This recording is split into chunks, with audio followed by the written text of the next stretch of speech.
Doctor Rajat, very good morning sir, welcome to our channel. क्या है आज उपलक्ष्य फोर्टिस में एक जमावड़ा देखने को मिला है और बहुत अच्छी सी फीलिंग आ रही है बच्चों को भी खेलता हुआ देख के। जी, आज वर्ल्ड हार्ट डे पे हमने उन बच्चों को यहाँ पे बुलाया है जिनके हार्ट डिफेक्ट्स की सर्जरी हुई है। ये सारे बच्चे कंजेनाइटल हार्ट डिफेक्ट, जो हार्ट डिफेक्ट्स पैदा होते ही बच्चों को होते हैं, जैसे आपने सुना होगा दिल में सुराख होना, किसी बच्चे के दिल में सुराख होता है, वो तो बड़ी लेमन टर्म है, लेकिन दिल की बीमारियाँ बड़ी कॉम्प्लेक्स होती हैं जिसमें नसें सिकुड़ी हुई हो सकती हैं या नसें गलत जुड़ी हुई हो सकती हैं या फिर कोई हार्ट का चैम्बर बना ही नहीं। तो ऐसे सारे बच्चे जिनको हम ऑपरेट कर चुके हैं वो बिल्कुल ठीक हैं, उनको हमने बुलाया है एक मैसेज देने के लिए कि आज की डेट में हार्ट सर्जरी, बच्चों की हार्ट सर्जरी बिल्कुल पॉसिबल है, इनके रिजल्ट बहुत अच्छे हैं और ये बच्चे बिल्कुल नॉर्मल लाइफ जीते हैं आफ्टर सर्जरी।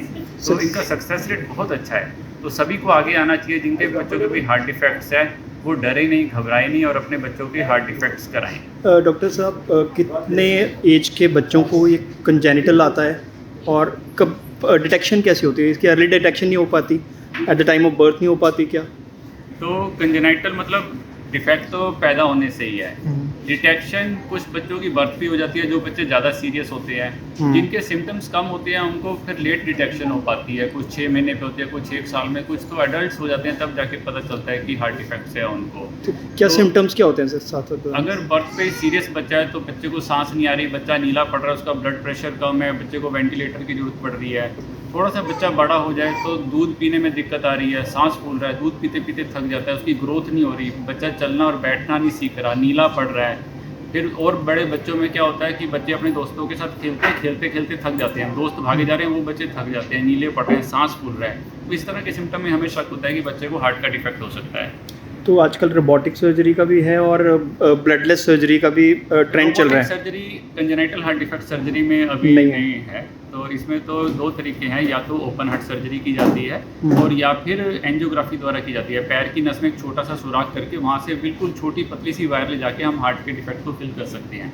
ये एक एडवांसमेंट है। कोई वेल्व टाइट है, कोई नस टाइट है, उसको खोल सकते हैं, सुराख को बंद भी कर सकते हैं, वहाँ पे अम्ब्रेला डिवाइस लगा सकते हैं। तो रोबोटिक नहीं है, लेकिन हम ये एंजियोग्राफी वाली सर्जरीज हैं जिसको हम बोलते हैं एंजियोग्राफी से सर्जरी की, एंजियोप्लास्टी की और open heart surgery. Sir complication की बात नहीं करेंगे, लेकिन हर एक का चार्जेस भी अलग होते हैं कॉम्प्लिकेशन के अकॉर्डिंगली। स्टिल मतलब कि क्या मिनिमम चार्जेस फोर्टिस में अफोर्ड कर पाएगा कि नहीं? जितने भी सारे आपने बच्चे देखे, इसमें से 90% बच्चे गवर्नमेंट स्कीम के थ्रू आए हुए थे, जिसमें गवर्नमेंट इनका फ्री ट्रीटमेंट करवाती है। अच्छा, गवर्नमेंट की ऐसी स्कीम है। और दूसरी नॉन गवर्नमेंट ऑर्गेनाइजेशन है जो इनका फ्री ट्रीटमेंट करवाती है, क्योंकि आपने देखा ये बच्चे अफोर्डेबल नहीं थे, ठीक है, तो मोस्टली बच्चे उन्हीं के थ्रू ऑपरेट हुए थे। तो गवर्नमेंट उसको रिइंबर्स करती है या गवर्नमेंट उससे पहले ही पे करती है? गवर्नमेंट ये बिल्कुल फ्री होता है, गवर्नमेंट हॉस्पिटल को पे करती है, वो बहुत मिनिमल पेमेंट होती है, कुछ ऐसा। ये आयुष्मान के अंडर नहीं आता है? आयुष्मान के अंडर नहीं है, लेकिन ये एक स्पेशल स्कीम है जिसमें हार्ट के लिए है, उसको राष्ट्रीय बाल स्वास्थ्य कार्यक्रम बोलते हैं, RBS के। वो हर एक स्वास्थ्य के लिए होती है या सिर्फ हार्ट के लिए वो स्पेशल? बच्चों के बहुत सारी बीमारियों को कवर करती है, जिसमें से हार्ट डिफेक्ट एक है। मैं डॉक्टर साहब से बात करूंगा। डॉक्टर, आप बहुत सीनियर डॉक्टर लग रहे हैं और होंगे भी, और आप बताइए सर, बहुत चेंजेस देखे होंगे आपने अब तक सर्जरीज़ में। पहले बहुत कॉम्प्लिकेशंस रहती थी, ब्लड लॉस रहता होगा। अब जो टेक्नोलॉजी आ रही है, एक तो टाइम इवेसिव होती है और एक पेशेंट की बहुत जल्दी रिकवरी भी होती है शायद। थोड़ा ज़्यादा आप लाइट थोड़ा सा। पहले तो ये बच्चों के जो बीमारियाँ होती थी, इनके ऑपरेशन हमारी कंट्री में बहुत कम होते थे। अच्छा। लोग बाहर जाना पड़ता था, जो पॉसिबल नहीं होता था।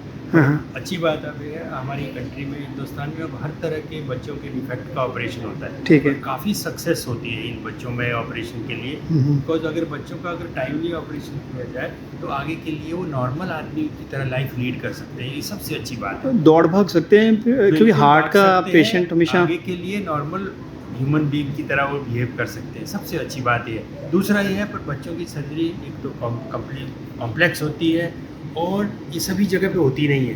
कुछ सेंटर होते हैं, जैसे हमारे नॉर्थ ऑफ दिल्ली में तो सिर्फ हमारे ही प्राइवेट सेक्टर में हमारे यहाँ होती है और इसमें खर्चा बहुत होता है, पर ये सब सारा सब्सिडाइज किया जाता है। अच्छा। लोगों में नोशन होता है कि प्राइवेट हॉस्पिटल है, जाना नहीं, पता नहीं कितना कॉस्ट होगी, बहुत खर्चा होगा। पर हमारे ये, मैं ये बताना चाहता हूँ, जो चीज़ आपको लोगों को भी अवेयर करना चाहता हूँ कि हमारे यहाँ पे बच्चों की सर्जरी बिल्कुल लो कॉस्ट पे होती है। इसमें कोई हॉस्पिटल कोई इस पे प्रॉफिट नहीं बनाता इस तो जिनको नहीं भी पता है उस स्कीम के बारे में तब भी वो आ हाँ, सकते हैं। वो भी आ सकते हैं। और हम बच्चों की और भी कई ऑर्गेनाइजेशन है जो बच्चों की सर्जरी के लिए हेल्प करती है। हॉस्पिटल को इससे कोई फ़ायदा नहीं होता, पर ये एक तरह का पब्लिक के प्रति अपना एंगेजमेंट समझ के हम लोग ये सर्जरी करते हैं। और इस एरिया में 500 से 600 सर्जरी हमारे हॉस्पिटल में साल में होती है, और सभी तरह की, एक दिन के बच्चे से लेकर के बड़ी साल की उम्र तक बच्चों की सर्जरी हम करते हैं। सर यंग के बारे में थोड़ा सा मैं पूछना चाहता हूँ। जिम गोअर्स को आजकल हार्ट की बहुत प्रॉब्लम्स आ रही हैं और बहुत सारी डेथ्स भी अंडर 30 हुई हैं।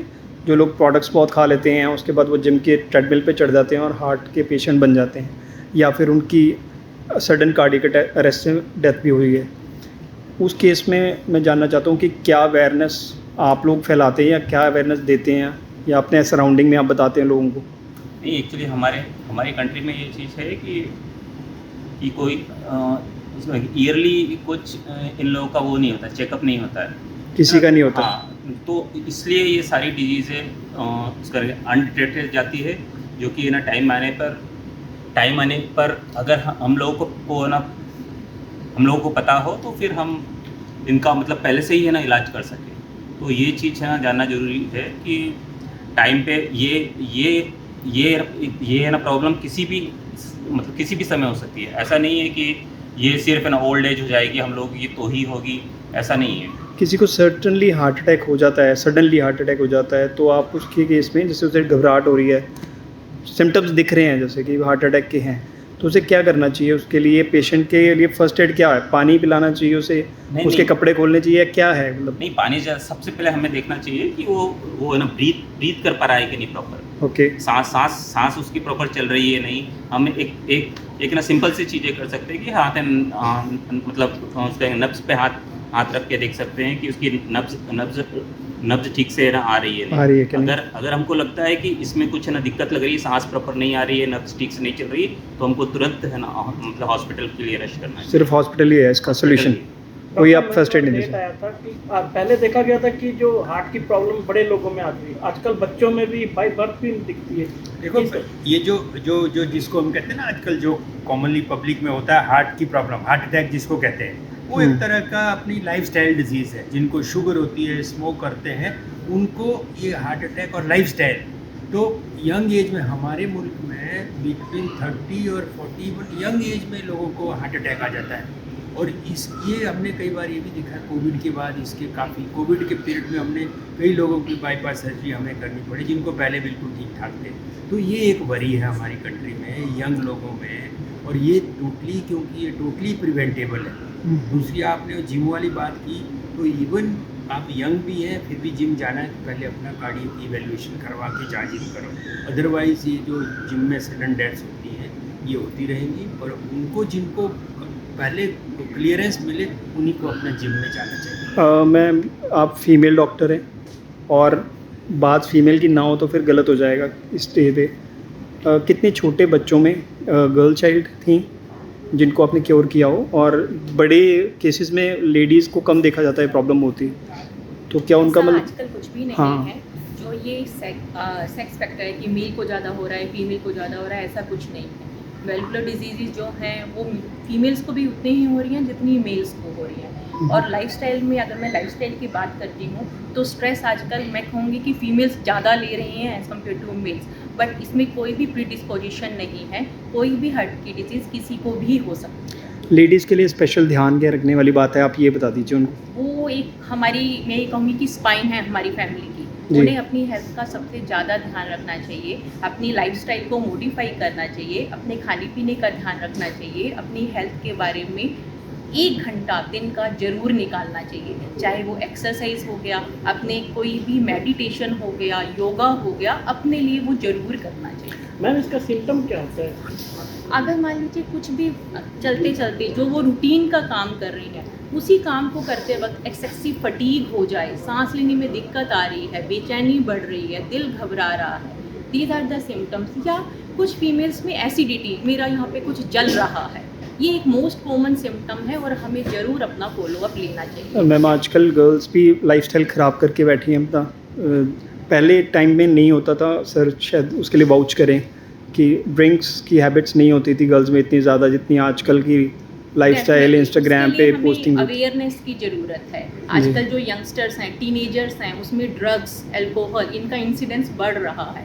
उसके लिए सोसाइटी को अवेयर होना बेहद ज़रूरी है। और बहुत फैशनेबल ट्रेंड बन गया है कि गर्ल्स भी पोस्ट करें तो वो बहुत अच्छा लगता है जी उनको। जी, इसके लिए हमें स्कूल में कैंपेन्स करने चाहिए, लोगों को बताना चाहिए कि जितना ये एक सोशल फैक्टर है कि हमें ड्रिंक करना है वो नहीं करना चाहिए। इसके हार्मफुल इफेक्ट उतने ही हैं। तो क्या मैम, ये 40 देखा जाए? गया कि जो लेडीज होती है मैम, वो ना अपनी बीमारी को छुपाती है, जी जो बताती नहीं है।